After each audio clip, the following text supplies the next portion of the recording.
Voice of Indonesia.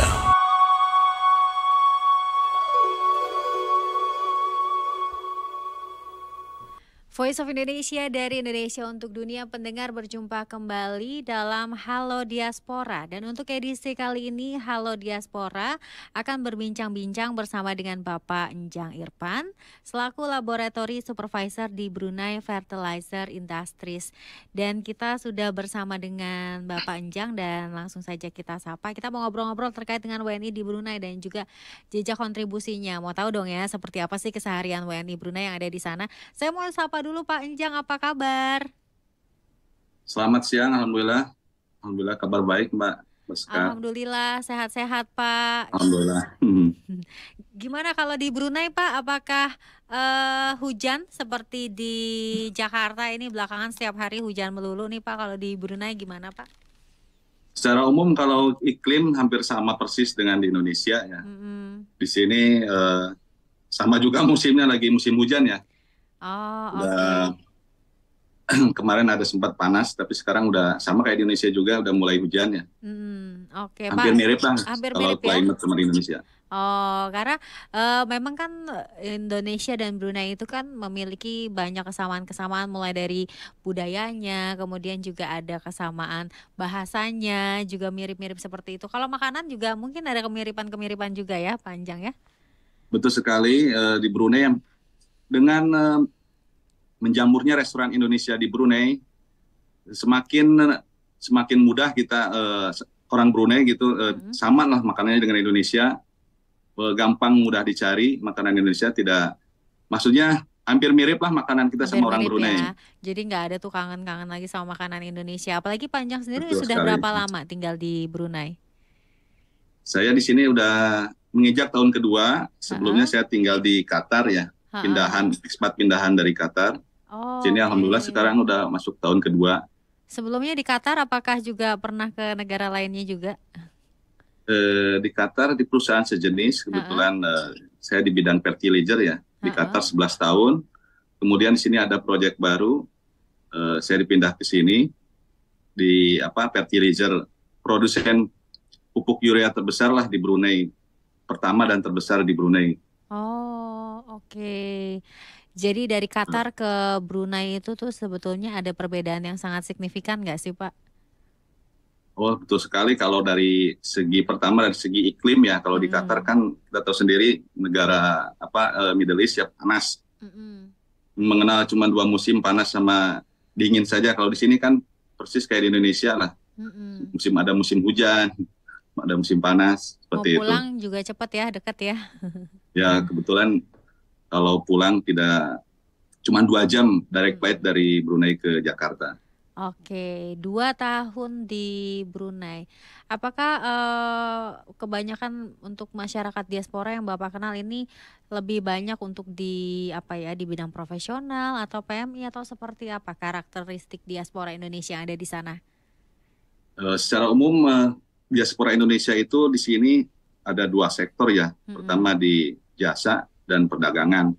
Di jasa itu seperti kita ketahui di Brunei itu mayoritas terbanyak gitu sebagai domestic worker lah, pembantu rumah tangga kalau kita panggil di sini amah. Kemudian sebagai pelayan restoran, pelayan toko, pekerja konstruksi, tukang bangunan. Kemudian kalau tenaga ekspat seperti saya, ininya presentasinya kecil sekali. Di sini kan cuma ada 3 perusahaan besar, Brunei Petroleum, BLNG sama BFI. Jadi lebih banyak ke pekerja domestic worker yang paling banyak di Brunei ini. Oke, lebih banyak domestic worker, sekitar 90% barangkali. Kalau di presentasi di sini, total WNI di Brunei itu kan sekitar 28.000 ya, data tahun 2018. 28.000. Hampir 70% di sektor PRT ya, pembantu rumah tangga. 70% ya yang di PMI, dan Domestic sisanya itu profesional atau mahasiswa? Ya tadi kebanyakannya itu sebagai pekerja bangunan, konstruksi lah, konstruksi, pegawai restoran, kemudian kalau pelajar atau mahasiswa cuma sedikit ya. Oh, sedikit ya. Sedikit. Oke, baik. Dan dengan jumlah WNI sebetulnya relatif cukup banyak ya Pak ya di sana. Apakah Betul. ada misalkan kegiatan-kegiatan yang biasa dilakukan atau mungkin ada komunitas-komunitas juga selain dari IDN Global? Ada kegiatan apa saja Pak yang sering dilaksanakan? Ya betul, di sini itu kan ada namanya Persatuan Masyarakat Indonesia di Brunei atau Permai sebagai induk organisasi masyarakat Indonesia di Brunei. Nah, Permai ini ada beberapa cabang komunitas. Pertama, misalkan yang di bidang kebudayaan atau kedaerahan ada komunitas Sunda, komunitas Minang, komunitas Aceh, komunitas Ponorogo. Kemudian di bidang olahraga ada komunitas badminton, sepak bola, tenis. Kemudian komunitas pengajian, komunitas pelajar seperti PPI. Komunitas bisnis juga ada seperti IPMI atau IBC, Indonesian Business Chamber. Nah, semua komunitas-komunitas itu di bawah payung yang namanya tadi Permai, Persatuan Masyarakat Indonesia di Brunei. Sangat aktif dalam kegiatan-kegiatan perayaan hari besar di negara Brunei maupun hari besar di Indonesia. Seperti perayaan hari besar negara Brunei itu ada Hari Nasional Day-nya Brunei. Kita mengadakan ikut perbarisan Hari Kebangsaan atau Hari Nasional Day. Kemudian Hari Keputraan atau hari ulang tahunnya Sultan. Kemudian ada ikut perarakan Maulid. Itu yang berhubungan dengan kegiatan lokal orang Brunei. Kemudian kalau partisipasi di kegiatan hari penting nasional di Indonesia seperti penyambutan Hari Kemerdekaan Indonesia, Hari Pahlawan, Hari ABRI, di momen-momen itu Komunitas Indonesia sering mengadakan kegiatan-kegiatan perlombaan seperti lomba badminton, tenis, ada jalan sehat, ada juga lomba memasak, dan kemudian upacara bendera biasanya. Oke. Dan mungkin yang next yang paling besar itu pemilu ya sebagai pesta demokrasi lah. Oke, ini panjang dan teman-teman sudah memastikan terpilih, maksudnya sudah memastikan haknya memilih gitu. Insya Allah, ini sangat instan sekali sosialisasi tentang pemilu ini dari PPLN ya, PPLN Brunei, Panitia Pemilihan Luar Negeri. Mereka ngadain sosialisasi ke tiap daerah secara konstan lah, maksudnya tiap daerah. Kan sini ada 4 wilayah besar, kalau di Indonesia mungkin provinsi. Nah, mereka datang tiap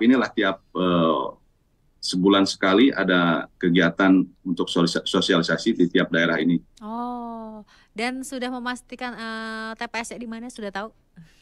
Semua TPS di sini dipusatkan di embasi ya, di Kedutaan Besar Republik Indonesia. Jadi hanya ada satu TPS ya? Ada satu tempat, kalau TPS-nya banyak. Oh, TPS-nya banyak. Banyak TPS-nya, cuman tepatnya satu ya. Di premis KBRI gitu. Oke, baik. Dan ini pastinya bukan menjadi pengalaman pertama untuk memilih di luar negeri ya. Karena di Qatar juga sebelumnya juga sudah memilih ya, sempat memilih. Iya, saya 2010 hijrah ke Qatar itu. Jadi udah 2 kali nyoblos di luar negeri lah. Oke, baik. Nah, ini untuk persiapan untuk kegiatan yang sangat besar, apakah IDN Global ataupun juga masyarakat Indonesia di sana dalam mendukung PPLN ada kegiatan-kegiatan juga atau mungkin upaya dukungannya seperti apa? Mungkin ke depan kita IDN mau ngadain sosialisasi mengundang semua calon capres ya. Untuk memberikan penjelasan misi-misinya, tapi secara online ya, secara online. Tapi kita buka di sini secara umum lah kalau di Brunei. Jadi mereka bisa mendengarkan langsung dari setiap calon presiden yang akan dipilih nanti. Itu kerjasama sama dengan IDN dengan para capres yang akan berkonsentrasi. Termasuk juga calon legislatifnya ya, yang biasanya justru malah belum tentu kita kenal nih. Betul, nanti calon legislatifnya dari DKI 2 ya, Dapil Iya, 2 betul Jakarta. dari Dapil 2. Oke. Nah, terus karena jumlah mahasiswa memang tidak terlalu banyak ya, tapi secara keseluruhan WNI di sana juga memang relatif banyak ya, Pak Enjang ya. Dan ini Betul. ada misalkan apa ya, kegiatan-kegiatan yang juga dilaksanakan dalam upaya untuk mendukung eh, pemajuan-pemajuan atau kontribusi dari PMI Indonesia. Apakah di sana banyak persoalan-persoalan seperti di Malaysia ataupun di Hong Kong gitu? Eh, Masalah pasti ada ya, Ada ya? pasti ada. Ya kalau misalkan yang berhubungan dengan ketenaga kerjaan, alhamdulillah kan di peran dari KBRI, Mm-mm. terutama dari kasih ketenaga kerjaan, mereka cukup sigap gitu kalau Mm-mm. misalkan ada masalah dengan WNI kita di sini. Oke. Langsung berhubungan dengan apa namanya KBRI lah. Di KBRI kan nanti Heeh. ada dinas, ada atasnya Mm-mm. ketenaga kerjaan yang khusus membidangi masalah itu. Oke. Kalau kita sebatas memberikan informasi, mungkin kalau dari pengurus komunitas Mm-mm. memberikan informasi atau memberikan pandangan, nanti yang eksekusi tetap di KBRI. Oke. Mereka yang berwenang lah, mereka yang berwenang. Baik. Tapi sejauh ini bagaimana sih pandangan atau bagaimana masyarakat di sana terkait dengan Indonesia sendiri? Indonesia merupakan satu negara yang sangat populer barangkali ya Pak ya di sana ya? Betul sekali. Mereka biasa kalau apa melancong satunya ya ke Indonesia yang paling dekat dan paling murah mungkin. Selain Oh, Malaysia ya, heeh. ke Bali mereka lebih populer lah. Ke Bali, ke Bandung malahan kalau mereka lebih selain apa berlibur berwisata ya berbelanja biasanya mereka senang berbelanja ke Mm-mm. Tanah Abang. Mereka tahu Tanah Abang, Oh, Bandung gitu. jadi memang sudah sangat Karena populer. murah katanya. Oh, Kan murah. ini apa uang Brunei ini karansinya itu 1 Brunei dolar sama dengan 11.500 lah. Jadi Heeh. mereka pikir tuh merasa apa murah-murah katanya kalau belanja di Indonesia begitu. Oh, oke. Jadi kalau kerja di sana tuh enak ya Pak ya, karena currency-nya juga menggunakan. Hmm. Dan kalau misalkan apa namanya, selain Indonesia sebagai tempat belanja, tempat pariwisata, turisme juga gitu, karena sama-sama negara Islam juga ya Pak ya, dan memiliki Betul. kebudayaan yang hampir-hampir mirip nggak sih antara Indonesia dan Ya, Brunei juga ya? betul. Kalau bahasanya sendiri Setuju. Pak, bahasanya sendiri apakah di sana juga menggunakan bahasa Melayu yang mirip-mirip Indonesia? Betul. Pak, bahasa Melayu sangat luas dipergunakan di sini ya. Heeh. Tapi di sini itu bahasa Inggris juga digunakan secara luas di sekolah, pemerintahan atau perusahaan. Jadi maksudnya kalau Inggris sama Melayu itu kadang orang lokal sering campur-campur lah. Campur-campur ya? Beda sama di Indonesia ya. Kalau jadi Iya. kalau ngomong orang orang sini itu kadang nyampur lah antara Inggris sama bahasa Melayu. Oh, dan selalu seperti Dan itu. ini tuh udah umum itu di Brunei ini. Oh, dengan bahasa yang campur-campur itu ya. Ya, jadi lidah-lidahnya tuh udah lidah mirip-mirip British gitulah kalau orang kalau orang ngomong itu Heeh. Tapi Pak, yang saya kalau jumpai. kalau untuk kebudayaan Indonesia di sana cukup terkenal nggak sih Pak? Misalkan penyanyi-penyanyi atau film-film Indonesia gitu. Karena saya sempat dengar salah satu lagu Brunei yang bahasanya menurut saya malah bahasa Indonesia banget ketimbang Melayu. Betul sekali kalau saya dengar apa istilahnya orang-orang lokal memang suka yang banyak memfavoritkan artis-artis Indonesia karena di sini nggak se apa namanya nggak seluas kayak di Indonesia ya banyak Heeh. tempat tempat kayak studio musik kayak gitu di sini ya hampir semua bukan hampir semua kebanyakan dari Indonesia lah hiburan-hiburan dari Indonesia Oh, artis-artis dari Indonesia selain Korea ya sekarang udah heeh, ya. sama kayak di sini juga banyak yang mengidolakan artis Korea Heeh. kayak lagu-lagu Indonesia yang pop itu banyak dinyanyikan sama orang-orang sini maksudnya banyak yang jadi favorit lah kadang dangdut juga Heeh. terasa bukan di luar negeri kalau saya pikir Jadi kayak di Indonesia aja ya. Jadi Indonesia. yang didengerin ya sama aja kayak rungkat gitu kali ya Pak Iya ya. kalau di radio-radio lokal sini ya kan sering mutar Heeh. lagu-lagunya lagu Indonesia banyak kayak si Ariel Peter Pan ya maksudnya Heeh. lagu-lagu yang sering diputar di sering di radio Brunei, Mm-mm. banyak lagu-lagu Indonesia. Oke. Rizky Febian gitu ya. Ya, ya, Yang pokoknya lagu-lagu kan beda lah lidah orang Indonesia itu mm-mm. sama lidah orang Melayu. Banyak kan Ah, dari Indonesia. oke. Dan apakah ini berarti memang mengenai negara Indonesia sendiri, termasuk juga orang-orangnya, itu adalah mendapatkan satu apa ya, pandangan yang positif ya Pak ya untuk di Betul, Brunei ini ya? mereka respect sama orang Indonesia, sangat respect sama orang Indonesia ya.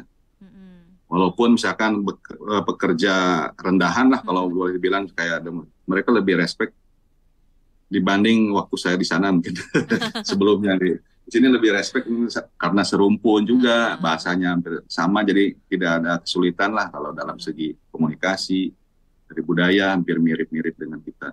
Oke, baik. Tapi sempat mengalami kesulitan atau tantangan atau ada kendala Pak selama berada di Brunei Pak terkait dengan mungkin budaya atau kedekatan dengan people to people contact gitu? Nggak ada. Alhamdulillah kalau di sini itu mungkin ada beberapa Mm-mm. yang sedikit berbeda ya sama dengan Indonesia. Seperti di sini ada larangan merokok itu kan tidak boleh di sini sebut merokok kayak di Indonesia kan bebas ya. Kalau Iya. di sini merokok tidak boleh. Kalau yang lainnya ya kayak alkohol sama di Indonesia juga haram lah. Cuman kalau buat yang non Muslim boleh di sini. Mm-mm. Eh, Cuman yang beda itu itulah larangan merokok. Mungkin kalau sebagian orang yang merokok merasa ini juga sebuah tantangan lah karena di sini Mm-mm. dilarang kalau misalkan ketemu merokok di tempat public area bisa kena fine atau kena denda lah, Mm-mm. lumayan dendanya gitu. Dihitungnya Oh, per batang. oke. Tapi Pak, kalau misalkan nih apa ya, ingin seorang profesional ingin bisa bekerja atau bisa pindah ke Brunei gitu ya, itu tuh apakah kesempatannya cukup besar gitu, misalkan untuk eh, mengekspor misalkan makanan minuman dan hal-hal lain sebagainya itu bagaimana Pak? Apakah masih dalam pandangan Bapak cukup mudah atau Eh, masih terbuka kesempatan yang cukup luas gitu? Kalau kesempatan tetap masih ada gitu ya. Mm-mm. Karena selama saya di sini, Mm-mm. semua consumer good ya kayak makanan-makanan seharian itu semua diimpor. Kalau bukan dari Indonesia, dari Malaysia, dari tetangga ya, dari Ah, Thailand. Di sini itu sedikit sekali pabrik makanan atau mm-mm. manufaktur. Jadi semuanya impor, semuanya impor ya, kebanyakan impor lah. Mm-mm. Kalau misalkan produk Indonesia juga mungkin tidak langsung ke Brunei ya, ada ke negara ketiga dulu, misalkan dari Indonesia ke Malaysia, dari Malaysia masuk ke Brunei, atau Mm-mm. dari Indonesia masuk ke Singapura, dari Mm-mm. Singapura ke Brunei. Oh, Seperti itu. oke. Jadi memang mekanismenya harus seperti itu ya, Pak ya? Karena katanya tidak ada konsorsium agreement, trading agreement sama Indonesia, Oh. jadi Indonesia menggunakan negara ketiga, Mm-mm. dari negara ketiga ini baru masuk Brunei. Tapi meskipun demikian Kayak makanan dan minuman Indonesia tetap banyak juga tuh, Pak. banyak, banyak dikonsumsi di sini juga banyak. Ya Oh. semacam kayak kecap dari produk Heeh. tertentu ya, Ya. mie, terus minuman-minuman kayak di Indonesia persis. Oh. Produk-produk Indonesia, Dengan produk-produk merek yang Indonesia kan sama tapi tanpa harganya ya mengubah. menyesuaikan dengan currency di sini. Oke, ya udah kalau kangen mungkin nunggu sampai rumah dulu ya karena currency-nya sangat berbeda jauh gitu ya. Betul. Baik, Pak mungkin terakhir Pak Enjang Irfan ada yang ingin disampaikan kepada pendengar Voice of Indonesia, mungkin yang ingin punya kesempatan bisa tinggal di Brunei atau mungkin juga bagi WNI yang ingin menjadi diaspora di beberapa eh, negara lainnya gitu. Mungkin apa sih hal yang bisa membuat kita survive walaupun harus berpindah-pindah atau menghadapi kebudayaan yang berbeda-beda? Betul. Bagi siapa yang mau hijrah ke luar negeri, yang pertama kita mesti yang harus dipersiapkan ya. Mm-mm. Pertama harus punya pengalaman, itu yang pertama, pengalaman di bidangnya masing-masing lah, Mm-mm. expert atau berpengalaman. Yang kedua bahasa, itu Mm-mm. kadang ke bahasa kalau kalau ke Brunei, ke Malaysia atau ke Singapura mungkin nggak terlalu menjadi kendala ya, Cukup gitu bahasa karena hampir Indonesia? mirip. mirip dengan kita ya, bahasa Indonesia juga bisa komunikasi. Tapi kalau ke negara lain kan seperti ke Middle East atau ke Hong Kong, mungkin ke Taiwan, kita harus minimal bahasa internasional kita kuasai lah. Jadi tadi saya ulangi lagi, harus expert di bidangnya, atau berpengalaman. Yang kedua dari segi bahasa. Yang ketiga itu harus jangan harus mudah sosial gitu, jangan mengurung diri. Kan banyak yang pindah ke sini cuma di rumah aja, nggak mau bersosialisasi dengan temannya atau dengan masyarakat Indonesia di negara tersebut. Itu mungkin salah satu tipnya lah kalau mau ke luar negeri. Pertama harus pengalaman dulu, udah kira-kira pengalaman. Di Indonesia kan banyak agen-agen penyalur tenaga kerja, baik itu yang profesional atau yang biasa gitu. Oke, baik. Pak Enjang, terima kasih banyak atas waktunya. Senang sekali bisa ngobrol-ngobrol bersama dengan Pak Enjang. Jadi saya dan pendengar Voice of Indonesia nih jadi tahu ya, ternyata di Brunei itu makanan dan minuman Indonesia sangat populer. Kemudian juga ternyata sinetron-sinetron kita barangkali atau mungkin musisi-musisi Indonesia itu sangat dikenal, bahkan lagu-lagu dangdutnya. Dan kita juga tahu mengenai kegiatan-kegiatan para WNI yang ada di sana, terutama menjelang pesta demokrasi terbesar yang sudah kita tunggu-tunggu bersama. Nanti saya tunggu lagi untuk kita bisa ngobrol-ngobrol di lain kesempatan ya Pak Enjang ya. Mas Sekar, terima kasih juga. Terima kasih banyak para pendengar setia RRI. Baik, terima kasih sekali lagi Pak Enjang. Selamat kembali beraktivitas. Salam sehat. Terima kasih Mbak. Assalamualaikum. Waalaikumsalam. Pendengar Voice of Indonesia, itu tadi Halo Diaspora. Kita akan berjumpa kembali di program yang sama pada hari Jumat dan di waktu yang sama. Voice of Indonesia.